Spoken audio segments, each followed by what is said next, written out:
এই গতকাল যে ঘটনাটা হলো আমাদের দেশের মধ্যে 18 জনকে যে মানে নৃশংসভাবে খারাপ কাজ করা হলো, হত্যা করা হলো।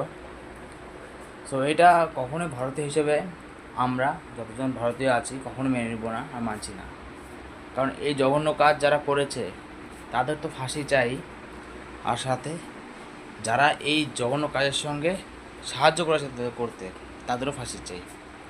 সুতরাং আমরা ভারতীয় নাগরিক, আমরা চাই যাতে অপরাধীদের ফাঁসি ছাড়া আর কোনো যাতে শাস্তি দেওয়া না হোক, এবং তাদের শাস্তি দেখে যাতে বিশ্ব সম্পূর্ণভাবে যে হ্যাঁ, ভারতের দিকে আঙুল তুলে কথা বলেছিলাম বা তাদের দিকে চেষ্টা করেছিলাম তখনও তার ফল প্রতিশ্রুতি এই ভয়ঙ্কর শাস্তি পেতে হচ্ছে।